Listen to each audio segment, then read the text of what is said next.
burn all their gains, hurt them. Oh, why am I doing all of these strength exercises? It's gonna kill my gains. They don't move at all. Have you seen the person with saggy triceps? Easy, easy. I can tell they know what they're doing.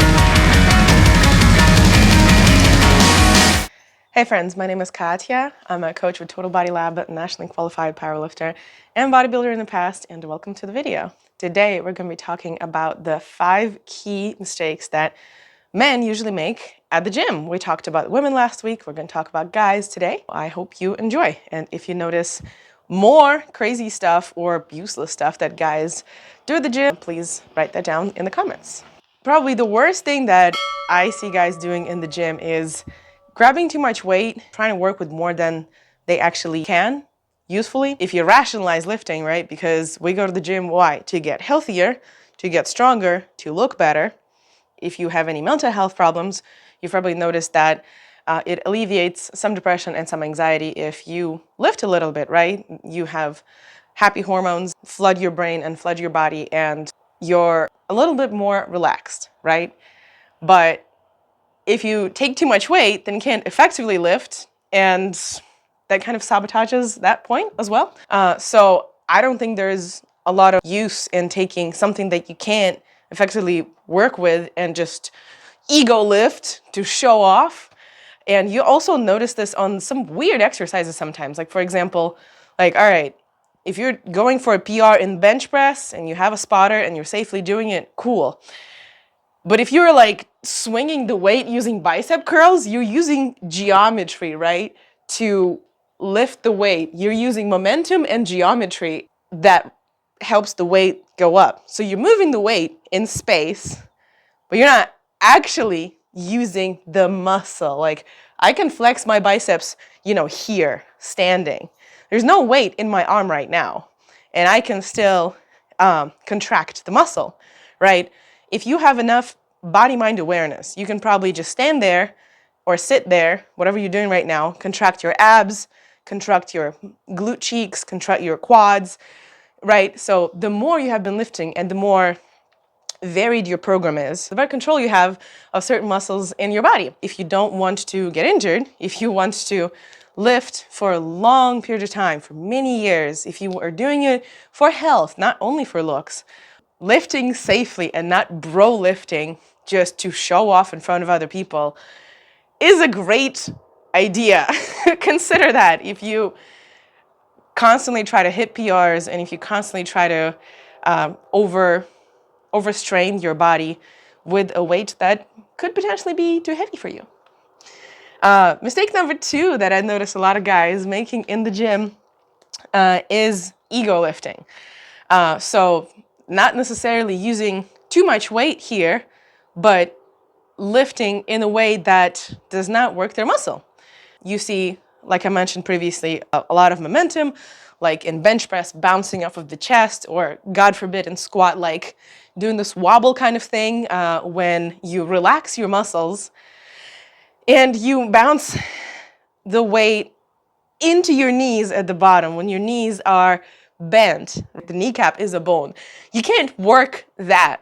You can work the tendons, the ligaments, the muscles around it, which is why your muscles should stay contracted to protect the skeleton. If your forces go into the skeleton only, that could lead to injury. Please don't do that. Please don't ego lift. Get a spotter. Do things with awareness in your body. And if you see others do that, maybe ask them why what they're doing is beneficial, like what they're trying to accomplish. I used to like correct people when I did that stupid stuff when I was younger, because I was really thankful for people for having corrected me, right? I wasn't always an athlete. In fact, I became an athlete as an adult. So I did a bunch of stupid shit and probably tried every diet and every workout on the internet before getting certified as a personal trainer and starting to compete. But I was really thankful for people who have corrected me, would say in a gentle way, and maybe asked me a question that just made me realize maybe the way I'm doing it is not effective, right? So when I started coming up to people and being like, hey, why are you doing this? People get defensive, right? So obviously I don't do this anymore. I try not to come up to people at all unless they're like about to severely hurt themselves and you like catch their barbell. But I was really thankful to people who have come to me and asked, yeah, so you've been lifting for a while, right? Like you obviously know what you're doing. So why are you doing this instead of that, right? Or like, what benefit is this exercise bringing to you? Why did you select such and such a sequence or such amount of reps? And your form is, and they describe my form, and like such and such, and that helps you in what way? And then I would think, and I realized, maybe I'm not doing it in a helpful and effective way. Maybe I am about to hurt myself. And thankfully I never have, because my weights have been probably lower. I also was trying to focus on the muscle contraction way more than like lifting the heaviest weight when I was younger. So that helps. Anyways, maybe asking people questions about why they're doing things the way they're doing them, instead of just pointing out, yo, you're doing this wrong. This is too much weight for you. And getting people defensive could be a good strategy. Mistake number 3 that I notice a lot of dudes make in the gym is taking too much rest. You've probably seen those people. They'd be on their phone, they'd be talking to their buddy, they'd be spotting their buddy, and then they go to the bathroom, and then they meet somebody on their way to the bathroom. Maybe they see some hot person in the gym, and they like, I don't know, try to be cool, kind of walk around them, flex in the mirror. And that's all great. If you're lifting heavy and doing a lot of compound exercises such as squat, bench, deadlift, overhead press, any strongman movements, any calisthenics movements, yes, you need rest to recover, but rarely do you need more than a couple minutes. Definitely not half an hour, definitely not 20 minutes. You cool down during this time, right? So if I'm lifting in the gym, I usually don't want to be there forever. Since I'm a powerlifter, I rest longer than the majority of the people. So I could rest maybe 2-3 minutes between sets. If I'm doing my accessories, I'll usually rest a minute or 90 seconds, but I also never track my rest. I use this weird method of listening to the music, either in my headphones or in the gym. So when it's going from like verse to verse or from chorus to chorus, I'm like, all right, it's time to go. Because you normally know, like most songs are 2, 3, maybe 4 minutes. So you kind of get the feeling of like, oh, all right, it's a different part of the song, or oh, it's a different song completely. I need to go get back to my rack and do my set. So with not with all music does this work, but it's like a general relaxed way to judge if you're resting enough, or if you're resting too much. If you don't want to have a timer. I tried to have a timer, but I think it increased my gym anxiety a little bit and made me disconnected from the setting, from the people around. And I work from home, right? That's my desk right there. So I make videos, I write programs, I do a lot of things from my computer, right? I connect with other businesses. I try to help organize and host and run Veg Fests. And I do all of that from there or from my couch that is right here. So I don't get a lot of socialization. So gym is my social time. I love being around people. And if I'm always on my phone, watching the time, watching the program, and writing things down, then I never get any pleasure of actually being in a third place. You know what I mean? So yeah, I try to enjoy it as much as possible, kind of lackadaisically tracking the time between sets and not spending too much time in the gym, but spending enough time. All right, mistake number 4 that I notice a lot of dudes make in the gym is not enough cardio. I was gonna say too much cardio. Too much cardio is usually what girls do or what femmes do. Or the dudes don't do any cardio at all, or they do maybe a little bit, but they don't even like get sweaty. They would get on a treadmill and just walk to warm up on like a low speed.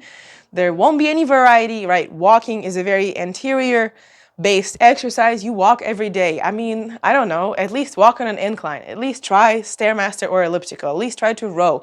If you do cardio already, great. vary your cardio, vary your loading, do something differently, right? Your body can do so many things, and if you constantly exercise only one thing, then either you are a high-performing athlete who is trying to excel at that thing only and beat everybody in the world at that thing, or if you are not a high-performing athlete, then you're probably kind of being lazy with your variety, with your programming for health and longevity purposes, right? So, for example, you can try to walk backwards on the treadmill. It has the rails you can hold. You're not gonna fall. It's okay.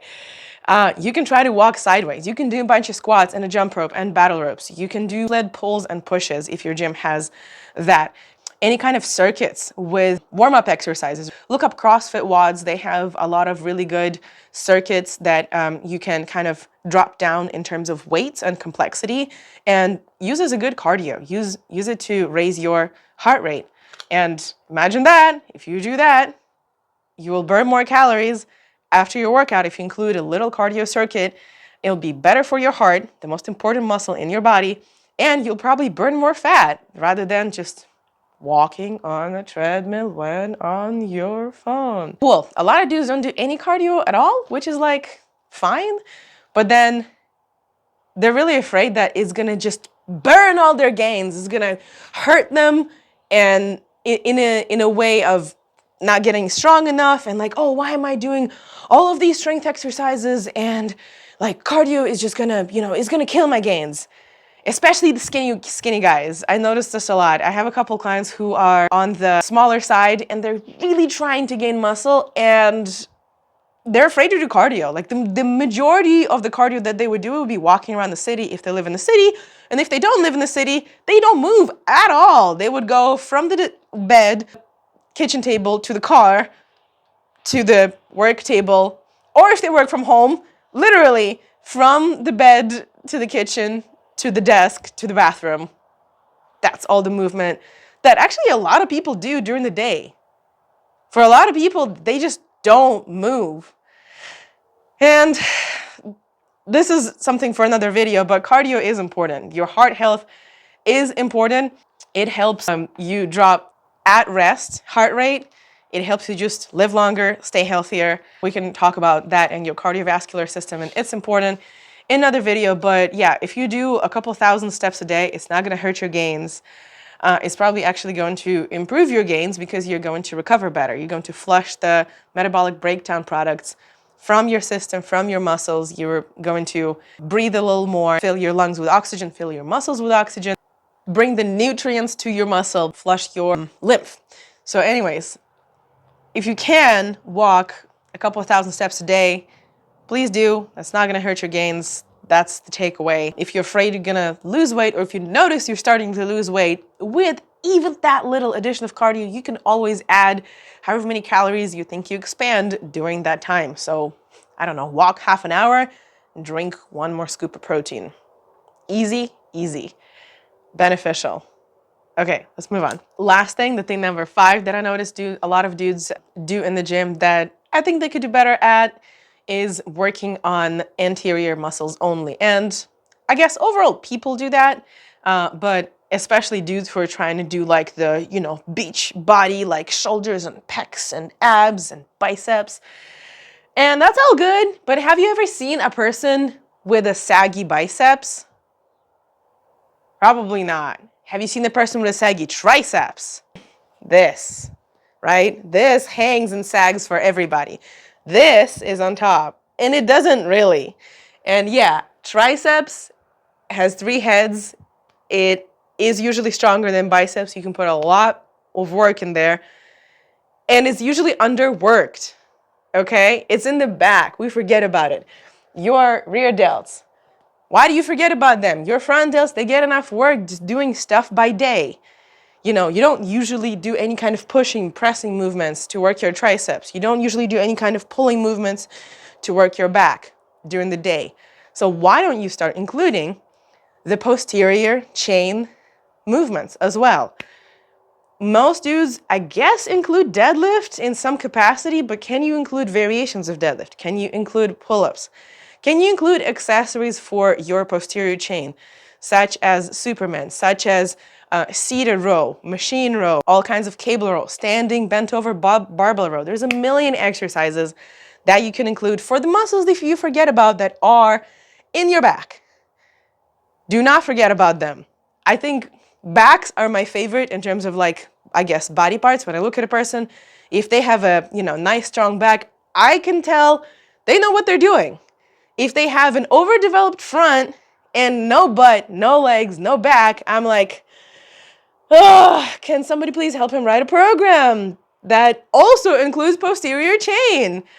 Not just for aesthetics, but also for health. If your front is overworked, then you become this little shrimp that is super tight in the front, right? Your pecs get tight. Most people don't stretch their pecs. They don't stretch their front delts. So it cramps you up. You also work like this, like a T-Rex. And because your back is too weak, it cannot open your chest. It cannot pull you and open your shoulders. Do this for me. Do this test. Stand straight and just kind of shake out and drop your arms. If your arms look like this, I'm going to show you right now. If the back of the palm is facing the front of your body, that means your shoulders are curled into the front and your pecs are too tight and your back is too weak. If you have good posture, then your arms are going to drop by your sides like this, with the back of the palm pointing to the side. So you can do this little test to see if you are too tight in your pec muscles, in your front, in your chest, and in your abs, and if your back is too weak. If that is the case, which is the case for the majority of the people right now who sit at the computer and work all day and then don't strengthen their back, then you probably need to include some back exercises just for general health and wellness. Okay? Whew! I got too excited talking about backs. Bonus tip. The majority of the guys think that they work so hard during this hour, hour and a half, 2 hours, however long they're in the gym, that after the workout, they deserve some beer and pizza. They deserve to go to the sport bar with their buddies or home and just have a treat. They have, some steak and bacon or whatever, that is gonna make them grow. They think that stuff is high protein. Shocker, it's not. It's high cholesterol. It's high fat. It's some protein. Depending, I guess, on the type of steak. But I don't eat meat. I don't eat animal products. I don't think those things are optimal to consume for effective gains, for appropriate gains. And I mean, I don't like those things anyway. I never have. I don't think they're tasty either when I used to eat those things years ago. But I would look at varying your proteins first. If you do want to have some protein, post-workout or during the day, not eating, the same eggs, cheese, and bacon all the time, looking at some plant protein sources, especially if it's a shake, looking at something that is not whey, non-dairy, because you probably consume enough of that anyways. If you are vegetarian or vegan, props for you. You're going to live longer and have good heart health. But some of you may have struggle getting protein, in which case I will link in video right here for my favorite vegan protein sources, because this is not what this video is about. A lot of the people think that since they work out, they get to eat so much more to grow. In reality, when you train for about an hour, if you are like a top level athlete, you maybe exert like 100 to 150 calories. That's it, if you do strength training. If you do cardio, probably twice as much. Why? Because think about your whole body weight, right? If you're walking, let's say the most low impact cardio, the most gentle cardio, right? If you are just walking, remember physics, you are moving this amount of weight. Let's say I weigh 160 something pounds.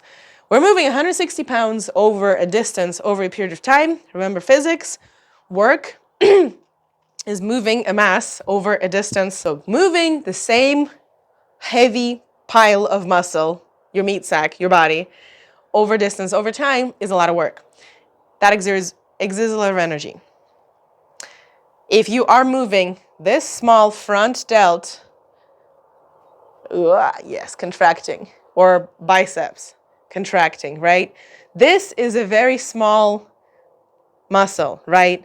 The work that it does, moving this weight that's in your hand over this distance, that is the difference between its elongated and its contracted state, which is this much work. So you're technically moving this weight per whatever the arm, moment arm, per this distance. My engineering brain thinks that's no work. That's almost no work. That's why it's so little calories that you exert during working out. Now, this is an isolated movement. You're probably going to argue, oh, well, when I'm doing my cleans and presses and snatches and compound movements, and then I do CrossFit, I run in between that, I never rest, I do my keeping pull-ups, that's so much more work. Okay, cool. That is more work. I agree. Absolutely. However, after you do your WOD or after you do your compounds with your entire body, a lot of muscles work, they still move the weight by however much each muscle works. The difference between its elongated and its contracted state, it's very hard to calculate that precisely. However, you can calculate the amount of calories that a person has, gosh, why am I blanking on this word? Exerted? Non-English speaker, non-first language English speaker problems. Over the period of time, based on how much they have exhaled, you can measure how much carbon dioxide people exhale during whatever the activity. That is actually how you measure the amount of energy that they have put out. So those studies have been done in medical facilities during cardio, during weight training. You can look them up. The moral of the story is you exert more energy during cardio, not during weightlifting. So the amount of extra energy that you need to put into your body after cardio versus after lifting, if you want to maintain, is different. And lifting would be smaller than hiking, walking, biking, swimming, etc. If you are trying to lose weight, if you're trying to gain muscle, but then you still have a lot of fat on your body, you probably can be in calorie deficit and still gaining muscle, especially as a beginner. You don't need to compensate and eat after every workout and just try to have more food in order to not lose gains. You're going to keep your gains, right? Optimize your workouts. If you don't know how to do that, hire a coach, get somebody to help you write a program and follow that program for a while so you can see your gains. You can make sure you're progressing without eating too much or without eating too little. Get somebody's help with your nutrition. If you do need help, my team does that. You can go into the links in the bio to follow me on Instagram or TikTok or whatever you wish with the tips. We also do custom coaching. My team Total Body Lab with my coach Alexei Bakirev, the 5 times Arnold winner and 6 times world champion in powerlifting IPF. So you can look him up, you can look me up. We are happy to help you if you don't know what you're doing. We train people from beginner to intermediate to advanced. He has trained European champions and world champions. If you need help, feel free to drop us a message. Feel free to fill out an application. It's non-committal. You can just ask questions, get a call with me and be like, yo, I watched this video. I'm not clear on this. And we can chat, shake hands, and go about our day. Or message me on one of the social medias. I am happy to answer your questions. Or drop them in the comments. I'm happy to answer questions there. But regardless, if you're not sure about your programming or the balancing of the working out and the macros and the cardio and all of that, there's so many variables, talk to somebody. You don't have to talk to me. You can talk to people in your gym who look like they know what they're doing. Pro tip, people who look like they know what they're doing don't always know what they're doing. That could be genetically gifted. They could have a wonderful coach who tells them what to do, and then they proceed exactly doing those things. Like my clients, they look like they know what they're doing, the majority of them.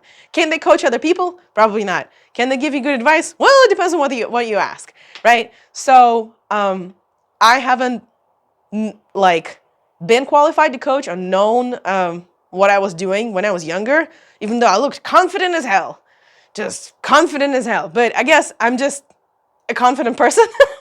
So consider that when you ask people for help as well. I hope you have taken away something from this video, regardless if you're a dude or a gal, or however you identify.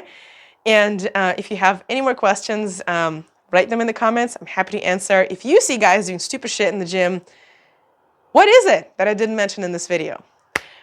I hope you liked it. I hope you had fun, and I will see you in the next one. Bye.